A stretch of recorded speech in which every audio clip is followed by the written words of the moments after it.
The colony of New Haven was beautiful in the morning light. 2.3 million humans called this world home. They had built cities near blue oceans and farms across green valleys.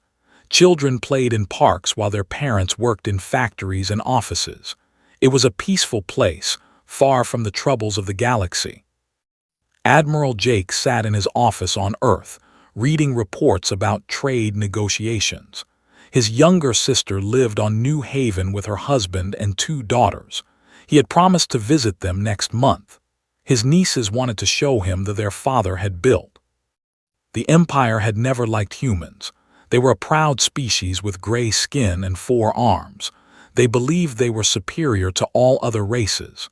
For 50 years, they had insulted humanity at every galactic meeting. They had attacked human ships near their borders. They had called humans weak and pathetic.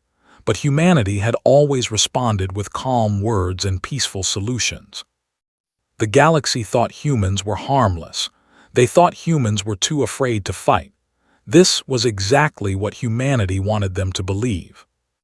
At noon, the first warships appeared above New Haven. There were hundreds of them, blocking out the sun like a swarm of metal insects. The colony had no military ships.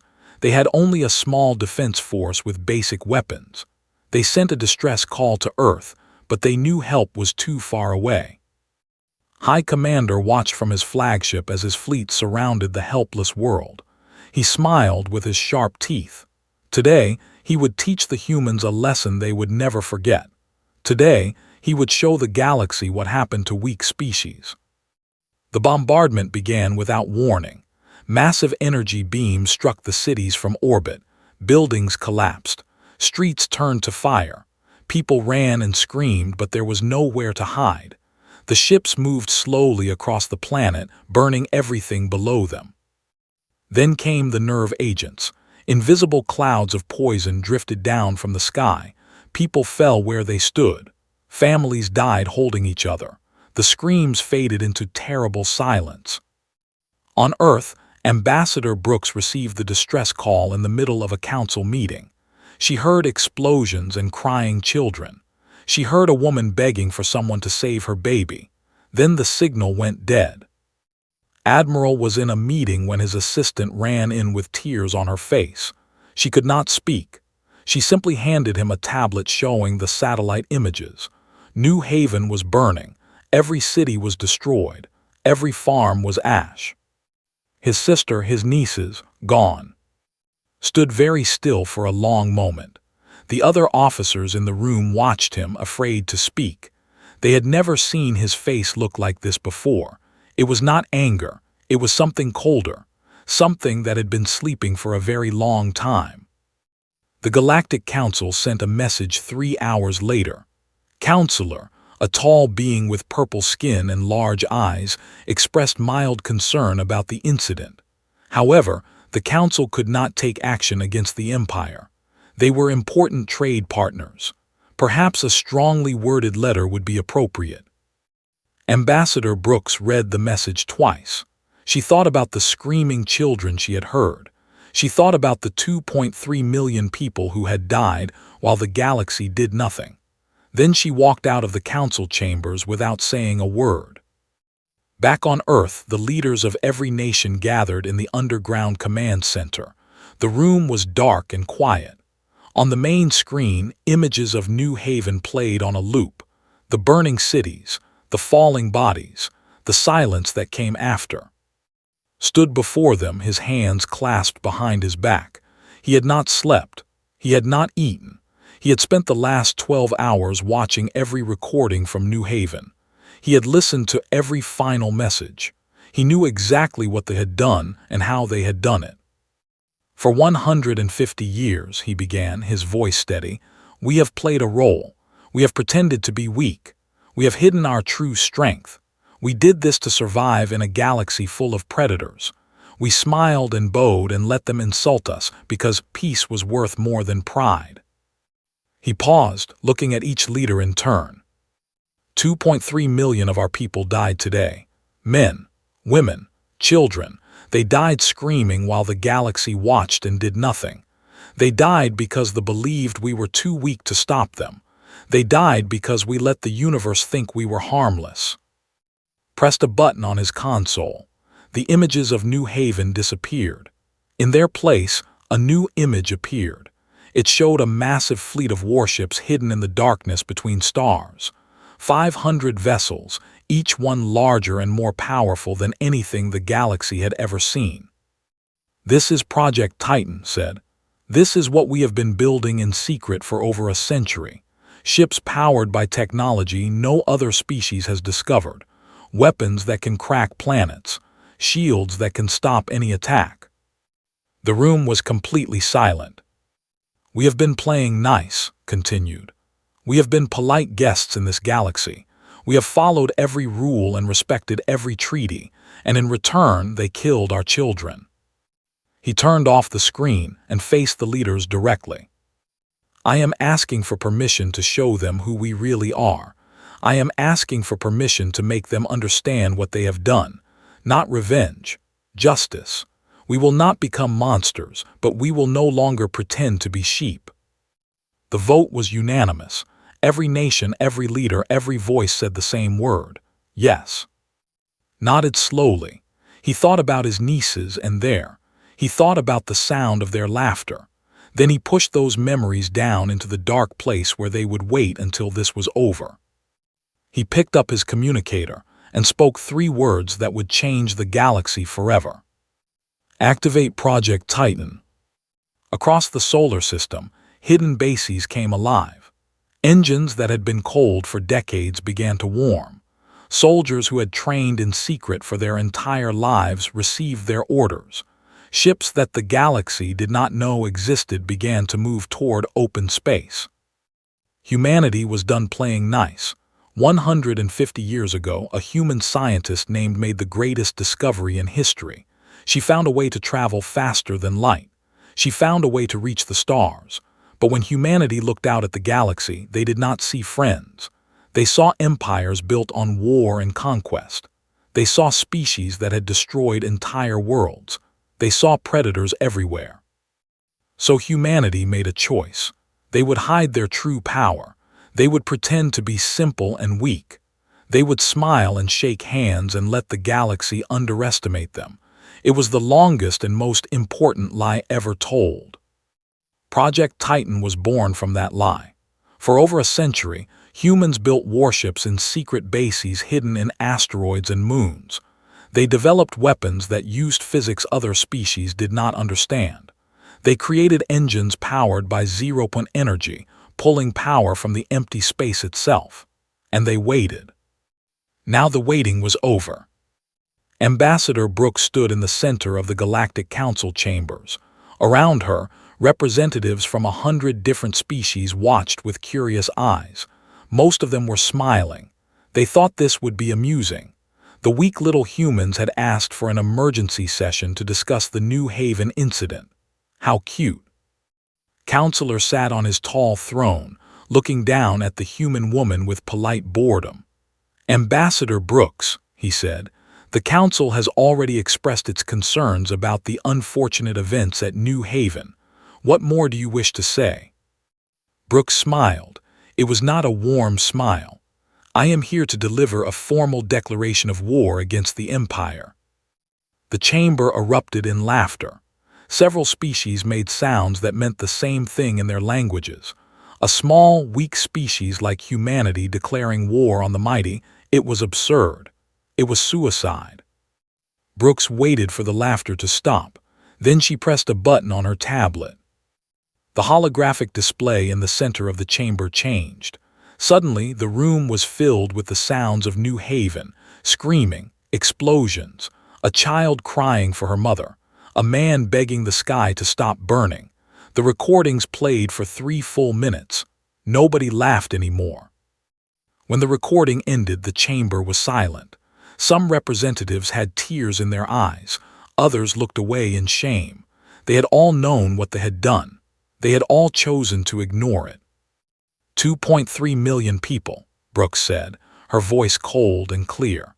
2.3 million humans died while you debated trade agreements. 2.3 million innocent lives ended while you wrote strongly worded letters.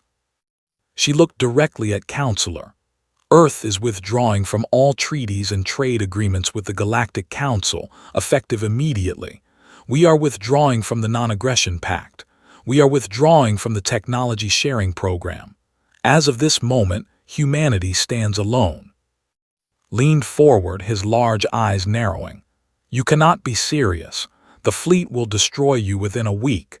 Your species will be extinct within a month. Brooks laughed. It was a sound that made several nearby aliens step backward. We shall see, she said, and then she walked out of the chamber without looking back. At the border of human space, General commanded the patrol fleet. He had 50 warships under his command, all of them veterans of a dozen conquests. When his sensors detected the approaching human vessels, he laughed and ordered his fleet to intercept.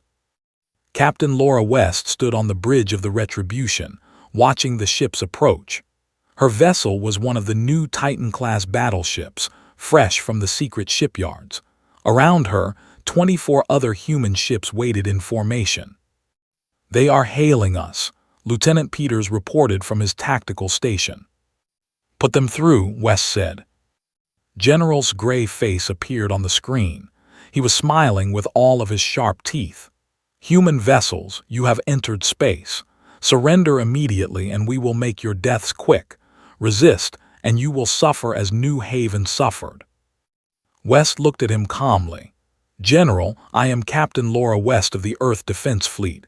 I am giving you one chance to surrender your vessels peacefully. Take it. Laughed so hard that he had to hold on to his chair. Surrender to you? Little human, do you know who I am? Do you know what my fleet has done? We have burned entire worlds. We have ended species. You are nothing but insects. West nodded slowly. I gave you a chance, remember that. She cut the communication and turned to her crew. All ships, weapons free. Show them who we are. The battle lasted 7 minutes. The ships never even got close enough to fire their weapons. Human, accelerating metal projectiles to nearly the speed of light, tore through shields like paper. Human missiles, guided by artificial intelligence more advanced than anything in the galaxy, found every weakness in every ship. Human energy weapons, powered by zero-point generators, burned through armor that was supposed to be invincible. 50 warships, 7 minutes, no human casualties. When the last vessel exploded, Captain West allowed herself a small smile. Send a message to all frequencies, she ordered. Let them know what happened here. The message spread across the galaxy at the speed of light. Video of the battle played on every news station, in every language, on every world. Species that had never heard of humans suddenly knew their name. Species that had laughed at humans suddenly went very quiet. High Commander received the news during his evening meal. He watched the video of his patrol fleet being destroyed. He saw the human ships moving faster than anything he had ever seen. He heard the report that not a single human had died. And then he laughed. Propaganda, he said, waving his 4 arms dismissively. Clever editing. Lies. The humans are desperate and afraid, double our border defenses. I want to crush them within the month. His advisors nodded and hurried to obey. None of them believed it was propaganda, but none of them were brave enough to tell the truth. Humanity had been hiding their power for 150 years. Now the mask had fallen, and the galaxy was staring at something they did not understand. Something that should not exist. Something that was very, very angry. Admiral received the battle report with a grim nod. The first step was complete. Now came the harder part. He had to destroy an empire without becoming the monster they were fighting. Justice, not revenge. That was the line they could not cross. He hoped they were strong enough to hold it. The human fleet moved through space like a storm that could not be stopped. Admiral called it the Scorched Stars Doctrine. Every military base, every weapons factory, every warship they could find. Destroy them all. Leave nothing that could hurt another innocent world. But had given one order that surprised everyone, including his own soldiers. Civilians were never to be harmed. Cities were never to be bombed. If a military target was near a population center, they would find another way. They would wait. They would be patient. They were not the. Dr. Price sat in her laboratory aboard the Retribution, studying data from the captured weapons. She was the chief scientist of the fleet, a small woman with gray hair and sharp eyes. She had spent her entire life preparing for this moment. Their technology is 200 years behind ours, she told Captain West during a briefing. Their shields cannot stop their sensors cannot track our missiles. Their engines are slow and inefficient. They have been the biggest predator in their region for so long that they stopped evolving. West nodded. What about their numbers? They have more ships than we do. Price smiled. Numbers do not matter when you cannot hit your target. Our point defense systems can stop 99% of their incoming fire. Their best weapons barely scratch our paint. The proof came quickly. Human forces struck 12 military bases at the same time. 12 coordinated attacks across dozens of light years. The command structure, used to slow and predictable enemies, could not respond fast enough. By the time they understood what was happening, the bases were gone. Lieutenant Peters became famous during the campaign. He was young, only 25, but he had a gift for understanding how the enemy thought. He studied history, their culture, their psychology. He found patterns they did not even know they had. They are arrogant, Peters explained during a strategy meeting. They have never lost a war. They have never faced an equal, so they always assume they will win.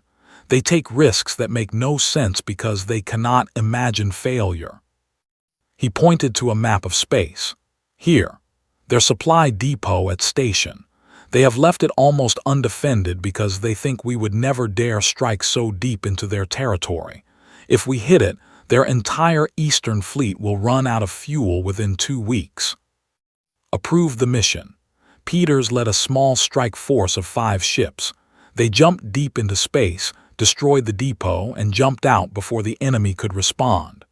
2 weeks later, 30 warships drifted helplessly in space, their engines dead, their crews calling for help that never came. The human ships arrived.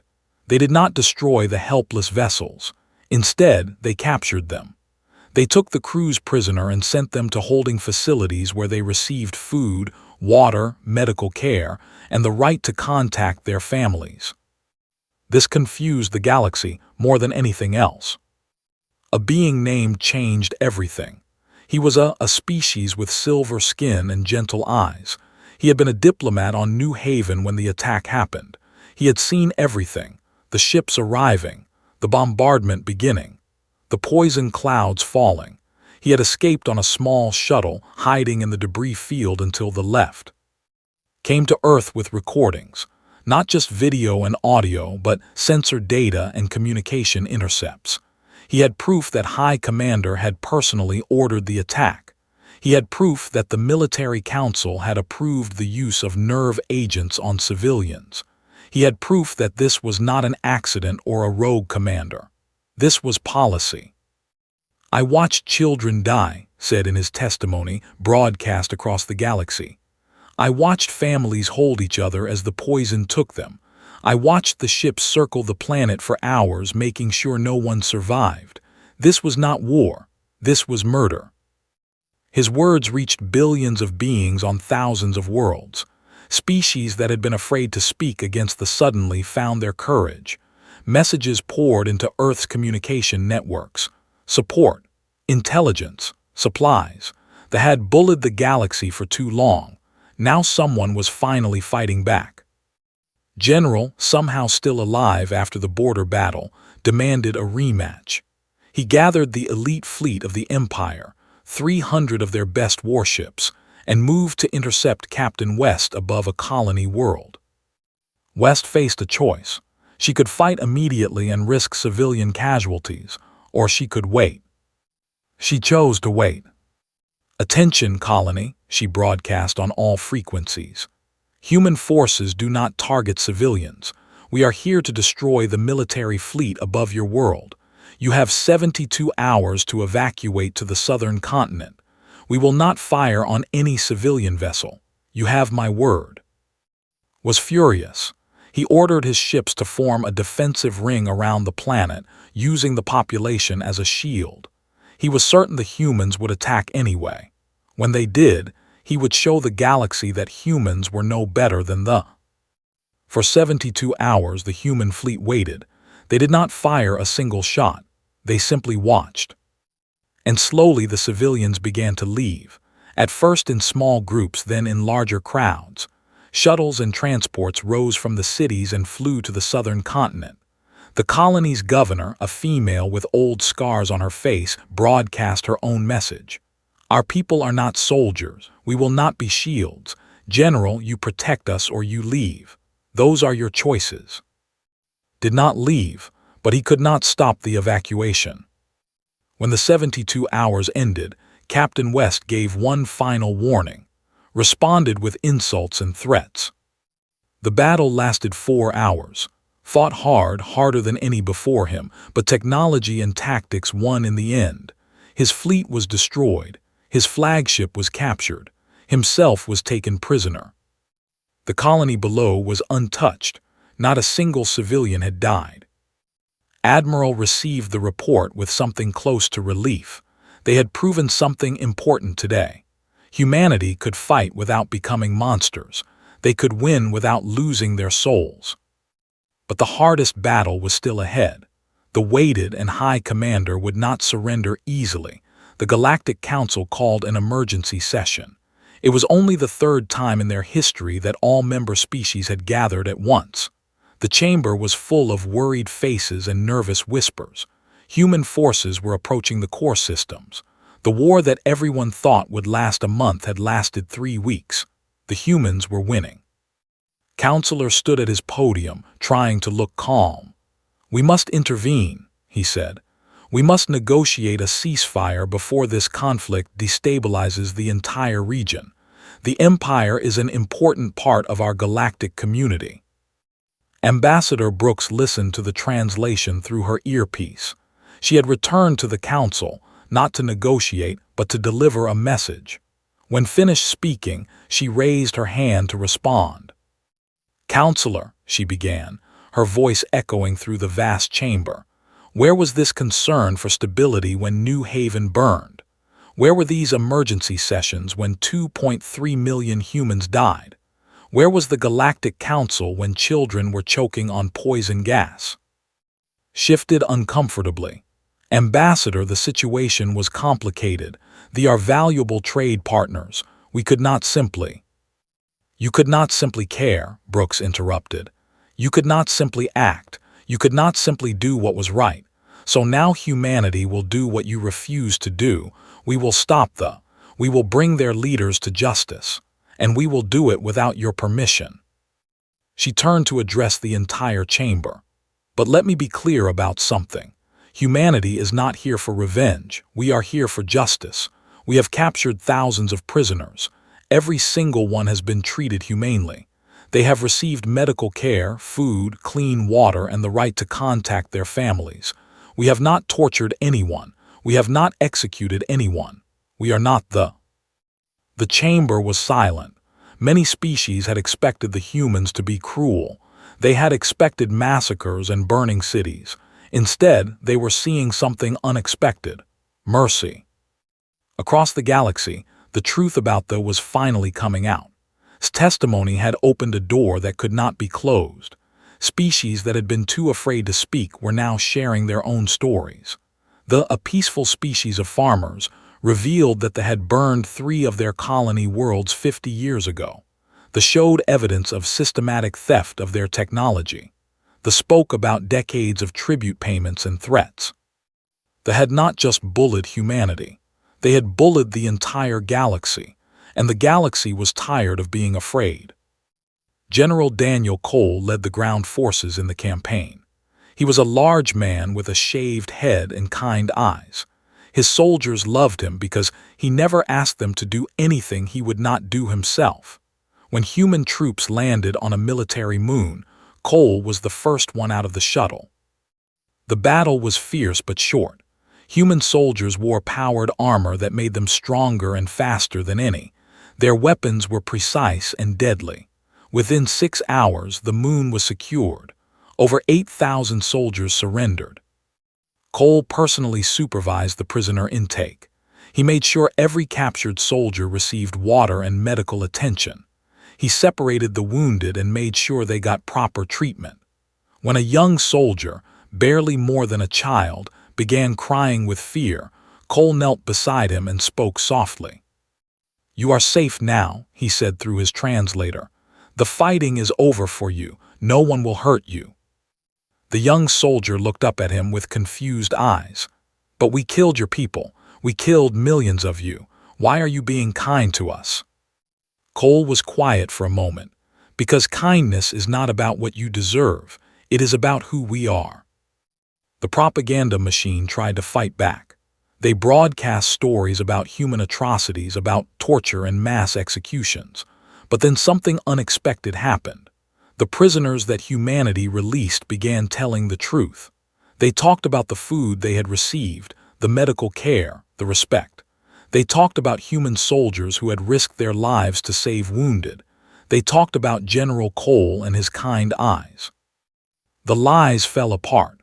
Citizens began to question everything their government had told them. Protests erupted in several cities. For the first time in history, people were speaking against their leaders.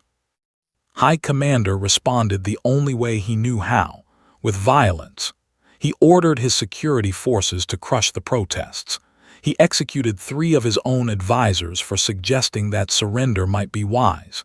He declared that anyone who spoke against the war was a traitor who would face death. The fear worked for a little while, but the cracks in society were spreading. On the human flagship, Admiral received a surprising message. 15 different species wanted to form an alliance with Earth. They called themselves the New Haven Accords, named after the world that had been destroyed. They offered ships, supplies, intelligence, and most importantly, legitimacy. Accepted their offer. For the first time, the humans were not fighting alone. Ships from a dozen species joined the fleet. Soldiers from worlds that had suffered under rule volunteered to fight alongside humans. The war had become something larger than revenge. It had become a movement. Counselor watched all of this with growing horror. The Galactic Council was becoming irrelevant. Their authority was crumbling as species turned to humanity for leadership. He had spent centuries building this institution, and now a single species was tearing it apart. He sent a private message to Ambassador Brooks offering anything she wanted: peace, reparations. The leaders delivered in chains, anything to stop this change. Brooks read his message and smiled. Then she deleted it without responding. The combined fleet of humans and their allies jumped to the edge of the home system. 300 warships from 15 different species, all united by a single purpose: justice for New Haven, justice for every world that had burned. The High Commander looked at the sensor data and finally understood. This was not a war he could win. This was not an enemy he could defeat. Everything he had believed about his empire, about his species, about his place in the galaxy, was a lie. But was not the kind of being who surrendered. If he could not win, he would make sure everyone lost. He began preparing his final option, a weapon so terrible that his own advisors had begged him never to use it, a weapon that would destroy his own world rather than let it fall to humans. If could not rule the galaxy, he would burn it, hung in space like a gray pearl surrounded by ships. The planetary defense fleet numbered over 900 vessels, the largest military force they had ever assembled. Behind them, orbital stations bristled with weapons. Surface batteries waited to fire at anything that came close. It was a fortress built over centuries, designed to stop any invasion. Admiral looked at the tactical display and felt the weight of what was about to happen. 300 ships against 900. Even with human technology, this would be the hardest battle of the war. Many of his people would die today. He opened a channel to the planet below. His message was broadcast on every frequency, reaching every screen and speaker on the People of the Empire, he said. Humanity is not here to destroy you. We are not here for revenge. We are here to bring the leaders who ordered the genocide at New Haven to justice. Surrender, High Commander, and the military council that approved the attack, and this war ends today. Your cities will not burn. Your children will not die. You have my word as a human and as a soldier. The response came from himself. His gray face filled the screen, twisted with rage and hatred. Human, he spat. You think you can come to my world and demand surrender. You think you have won. I have ruled this empire for 60 years. I have burned worlds and ended species. And I will never bow to insects like you. He leaned closer to the camera. If I cannot rule, then no one will. Look at your sensors, human. See what I have prepared. Checked his display. Deep beneath the planet's surface, energy readings were spiking. A massive weapon was charging, something big enough to crack the planet's core. Was not bluffing. He would destroy his own world, killing billions of his own people, rather than face defeat. All ships, ordered, engage the enemy fleet. Captain West, your team has a new mission. Find that weapon and stop it. The battle began. Human and allied ships surged forward into a wall of enemy fire. Shields flared and flickered. Missiles filled the space between the fleets like swarms of angry stars, punched through armor. Energy beams sliced through hulls. Ships exploded on both sides, filling the void with fire and debris. Captain Laura West took the Retribution and 4 other ships on a different path. They dove beneath the main battle, using the chaos as cover, heading for the planet's surface. Their target was Fortress, the center of power, and the location of the doomsday weapon. Lieutenant Peters worked frantically at his console, had provided intelligence about the weapon's location, but the details were incomplete. Peters had to find the exact coordinates before they could strike. There, he said finally, deep underground, Sector 7. The weapon is drawing power from the planet's core. If we can destroy the power conduits, we can stop it. West nodded. Take us in. The Retribution broke through the atmosphere, burning bright like a falling star. Ground batteries opened fire, filling the sky with deadly light. West's pilots dodged and weaved, pushing their ship to its limits. One of their escort vessels took a direct hit and tumbled toward the ground. Another lost its engines and had to crash land in a field. But the Retribution kept flying. General Daniel Cole and his ground forces hit the surface in drop pods, punching through the defenses around Fortress. Human soldiers in powered armor fought through corridors and chambers, pushing deeper into the complex. Guards fought desperately, but they were outmatched. Cole led the assault personally, his rifle never stopping. He had seen what they did to New Haven. He had heard the recordings. But even now, he ordered his soldiers to accept surrenders. Even now, he refused to execute prisoners. Deep beneath the fortress, stood before the weapon's control panel. His clawed finger hovered over the activation switch. Around him, his loyal guards waited with weapons ready. On the screens behind him, he watched his fleet being destroyed, his empire crumbling. They will remember us, he whispered. They will remember what we did. They will know that they never surrendered. The door exploded inward. Human soldiers poured into the room, followed by General Cole. Guards raised their weapons, but they were cut down in seconds. Cole pointed his rifle at, "Step away from the console." Laughed, "You are too late, human. One press of this button and the planet dies. Billions of lives. Can you stop me before I touch it?" For a long moment, no one moved. Then a voice came over Cole's communicator. It was Peters. "General, we have found the power conduits, destroying them now." Outside the fortress, the Retribution fired every weapon it had into a precise point on the ground. Deep beneath the surface, the conduits that fed power to the doomsday weapon exploded in a cascade of fire. The energy readings dropped to 0. Press the button, nothing happened. Cole walked forward slowly. High Commander, you are under arrest for crimes against sentient life. You have the right to a trial. You have the right to speak in your own defense. And you have the right to know that unlike you, we do not kill prisoners. Screamed with rage and lunged at Cole. The general easily and struck him once, dropping him to the ground. Human soldiers secured the former leader with restraints. The war was over. In the weeks that followed, a tribunal was established. Judges came from 20 different species, including themselves. The trial was broadcast across the galaxy. Evidence was presented. Witnesses. The truth about New Haven was laid bare for all to see. And his military council were found guilty of genocide. They were sentenced to life imprisonment on a dead moon, where they would spend their remaining years thinking about what they had done.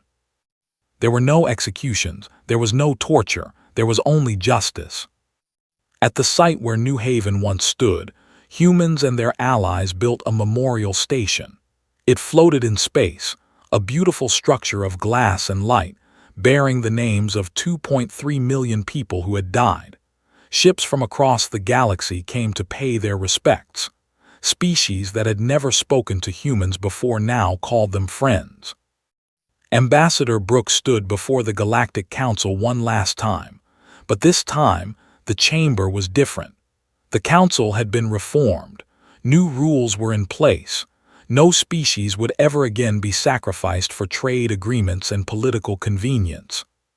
Humanity came to this galaxy in peace, Brooks said. We were met with contempt and eventually with murder. We responded with war but not with cruelty. We won, but we did not become monsters. Let this be our legacy. Let this be what the galaxy remembers about humanity. Admiral Jake visited the memorial alone on a quiet day when no other ships were nearby. He stood before the wall of names and found his sister, his brother-in-law, and his 2 nieces. He placed flowers in the small holder beside their names. They were real earth flowers, grown in a garden on the Retribution. His nieces had always loved flowers. I did what I promised, he whispered. I made them answer for what they did. I made sure it meant something. He touched the wall gently. I hope you can forgive me for taking so long. A ship passed by in the distance, its lights blinking in a pattern that meant respect. Watched it go. Humanity had shown the galaxy what they were capable of. They had revealed the weapons and the ships and the terrible power they had hidden for over a century. But more importantly, they had shown something else. They had shown that strength without compassion was nothing. They had shown that victory without mercy was hollow. They had shown the galaxy that humanity knew how to fight. And they had shown the galaxy that humanity also knew when to stop.